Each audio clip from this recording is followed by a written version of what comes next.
Everyone, welcome back to my YouTube channel Suyash Kannada vlogs. So ಇವತ್ತು ಗುರುವಾರ. So ಬೆಳಗ್ಗೆಯಿಂದ vlog ಮಾಡೋಕ್ಕಾಗಲಿಲ್ಲ ಬಿಕಾಸ್ ತುಂಬ ಕೆಲಸ ಎಲ್ಲ ಇತ್ತು ಆ್ಯಂಡ್ ಪೂಜೆ ಅಡುಗೆ ಎಲ್ಲ ಮಾಡೋದಿತ್ತು. ಹಾಗಾಗಿ ವ್ಲಾಗ್ ಏನು ಮಾಡೋಕ್ಕಾಗಲಿಲ್ಲ.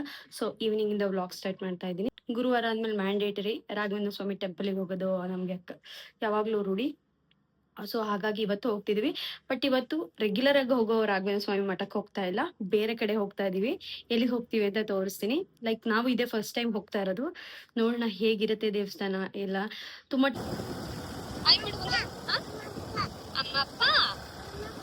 ಎಲ್ಲಿಗೆ ಹೋಗ್ತೀರಿ ಕುಂಗ?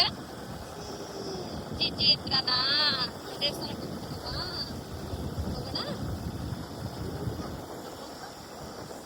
ನಾನು ಆಗ್ಲೇ ಹೇಳ್ದಾಗೆ ನಾವು ಬಂದಿರೋದು ಕಲ್ಪವೃಕ್ಷ ಕ್ಷೇತ್ರ ಶ್ರೀ ರಾಘವೇಂದ್ರ ಸ್ವಾಮಿ ಮಠಕ್ಕೆ. ಸೊ ಈ ಟೆಂಪಲ್ ಇರೋದು ಚಿಕ್ಕಳ್ಳಿ. ನಿಯರ್ಲಿ ನಮ್ಮ ಮನೆಯಿಂದ ಒಂದು 8 to 9 ಕಿಲೋಮೀಟರ್ಸ್ ಆಗುತ್ತೆ. ತುಂಬ ಟೈಮಿಂದ ಅಂದ್ಕೊಳ್ತಾನೆ ಇದ್ವಿ ಈ ಟೆಂಪಲಿಗೆ ಬರಬೇಕು ಅಂತ, ಬಟ್ ಅದೇನೋ ಆಗ್ತಾನೆ ಇರಲಿಲ್ಲ. ಬಟ್ ಇವತ್ತು ಟೈಮ್ ಬಂತು ನಮಗೆ ಇಲ್ಲಿ ಈ ಒಂದು ಪ್ಲೇಸ್ಗೆ ಬರೋಕ್ಕೆ. ಈ ಒಂದು ಟೆಂಪಲ್ನ ಮಿನಿ ಮಂತ್ರಾಲಯ ಅಂತ ಹೇಳಿದ್ರು ತಪ್ಪಾಗಲ್ಲ, ಅಷ್ಟು ಚೆನ್ನಾಗಿದೆ ಟೆಂಪಲ್. ಮಂತ್ರಾಲಯಕ್ಕೆ ಹೋದಾಗ ನಮಗೆ ಎಷ್ಟು ಪಾಸಿಟಿವ್ ಎನರ್ಜಿ ಬರುತ್ತೆ ಆ್ಯಂಡ್ ನ್ಯೂ ಹೋಪ್ಸ್ ಅಂತ ಏನು ಸಿಗುತ್ತೆ, ಸೇಮ್ ಇಲ್ಲೂ ನನಗೆ ಅದೇ ಫೀಲ್ ಆಯಿತು. ಆ್ಯಂಡ್ ಇವತ್ತು ಹುಣ್ಣಿಮೆ ಆಗಿದ್ದರಿಂದ ಸಾಮೂಹಿಕ ಸತ್ಯನಾರಾಯಣ ಸ್ವಾಮಿ ಪೂಜೆ ಕೂಡ ಮಾಡಿದರು. ಸೊ ಅದನ್ನು ನೋಡಿಕೊಂಡು ಆಮೇಲೆ ರಾತ್ರಿ ರಥೋತ್ಸವ ಕೂಡ ಇತ್ತು, ಅದನ್ನೆಲ್ಲ ನೋಡ್ಕೊಂಡು ಬಂದ್ವಿ. Hi everyone, good morning. So night ಲೇಟಾಗಿ ಬಂದಿದ್ದರಿಂದ ವ್ಲಾಗ್ ಕಂಟಿನ್ಯೂ ಮಾಡೋಕ್ಕಾಗಿಲ್ಲ. ಸೊ ಹಾಗಾಗಿ ಬೆಳಗ್ಗೆಯಿಂದ ಮಾಡ್ತಾ ಇದ್ದೀನಿ. ಇವತ್ತು ನನ್ನ ಹಸ್ಬೆಂಡ್ಗೆ ರಜೆ ಇತ್ತು, ಗುಡ್ ಫ್ರೈಡೆ. ಸೊ ಹಾಗಾಗಿ ಹೊರಗಡೆ ಎಲ್ಲರೂ ಹೋಗೋಣ ಅಂದ್ಕೊಂಡ್ವಿ. ಸೊ ಟೆಂಪಲಿಗೆ ಹೋಗ್ತಾ ಇದ್ವಿ, ನಿಮಿಷಾಂಬ ಟೆಂಪಲಿಗೆ ಹೋಗೋಣ ಅಂತ ಅಂದ್ಕೊಂಡಿದ್ದೀವಿ. ಸೊ ಸ್ನಾನ ಎಲ್ಲ ಆಯಿತು, ಪೂಜೆ ಮಾಡಬೇಕು. ಪೂಜೆ ಮಾಡಿ ರೆಡಿ ಆಗಿಬಿಟ್ಟು ಟೆಂಪಲಿಗೆ ಹೊರಡಬೇಕು. ಸೊ ಆಲ್ರೆಡಿ ಲೇಟ್ ಆಗಿದೆ, ಎಷ್ಟು ಬೇಗ ಆಗುತ್ತೆ ಅಷ್ಟು ಬೇಗ ರೆಡಿ ಆಗಬೇಕು. ಬನ್ನಿ. ರೆಡಿಯಾಗಿದ್ದೆಲ್ಲ ಆಯಿತು, ಪೂಜೆ ಕೂಡ ಮುಗಿಸಿದ್ದೀನಿ. ಸೊ ಲೇಟ್ ಆಯಿತು. ನನ್ನ ಹಸ್ಬೆಂಡ್ ಮತ್ತು ಮಗಳು ಆಲ್ರೆಡಿ ಕೆಳಗೆ ಹೋಗಿದ್ದಾರೆ. ಸೊ ಈಗ ನಾನು ಹೋಗಬೇಕು, ಹೊರಡ್ತಾ ಇದ್ದೀನಿ. ಬನ್ನಿ ಹೋಗುವ. ಐ ಥಿಂಕ್ ನಾವು ಒಂದು 3 years ಬ್ಯಾಕ್ ಈ ಟೆಂಪಲಿಗೆ ಬಂದಿದ್ದು. ಆವಾಗ ನನ್ನ ಮಗಳದ್ದು 3 months ಪ್ರೆಗ್ನೆನ್ಸಿ ಇದ್ದೆ. ಸೊ ಅದಾದಮೇಲೆ ಬರೋಕ್ಕೆ ಆಗಿರಲಿಲ್ಲ ಈ ಟೆಂಪಲ್ಗೆ. ಆ್ಯಂಡ್ ನಾವು ಬೆಳಗ್ಗೆ ಬೇಗನೆ ಬಂದಿದ್ದರಿಂದ ರಶ್ ಕೂಡ ಸ್ವಲ್ಪ ಕಡಿಮೆ ಇತ್ತು. ಹಾಗಾಗಿ ದರ್ಶನ ಎಲ್ಲ ತುಂಬ ಚೆನ್ನಾಗಾಯಿತು ನಮಗೆ. ಸೊ ಅಲ್ಲೇ ದೇವರಿಗೆ ಪೂಜೆ ಮಾಡಿಸಿ ಅನ್ನ ಪ್ರಸಾದನೂ ಹಂಚ್ತಾ ಇದ್ರು. ಸೊ ನಾವು ಆಲ್ರೆಡಿ ಬೆಳಗ್ಗೆ ತಿಂಡಿ ತಿಂದಿದ್ವಿ, ಬಟ್ ಆದರೂ ಪ್ರಸಾದನ ಬೇಡ ಅನ್ನಬಾರ್ದು ಅಂತ ಸ್ವಲ್ಪ ಸ್ವಲ್ಪ ತಿಂದ್ಕೊಂಡು ಬಂದ್ವಿ.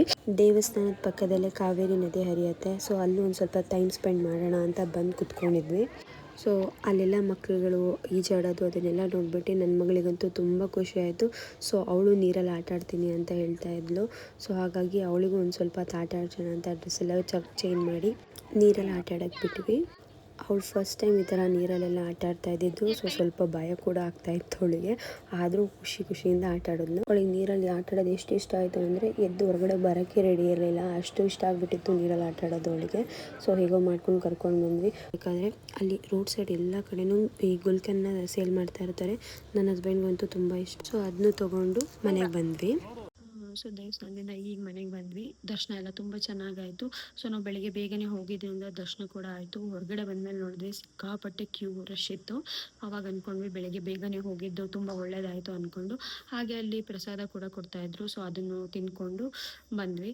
ಹೊರಗಡೆ ಅಂತೂ ಸಿಕ್ಕಾಪಟ್ಟೆ ಬಿಸಿಲು. ಸೊ ನಾವು ಕೂಡ ಸ್ವಲ್ಪ ಟಯರ್ಡ್ ಆಗಿದ್ದೀವಿ. ಸೊ ಇವಾಗ ರೆಸ್ಟ್ ಮಾಡಬೇಕು. ಮತ್ತೆ ನೆಕ್ಸ್ಟ್ ವೀಡಿಯೋದಲ್ಲಿ ಸಿಗ್ತೀನಿ.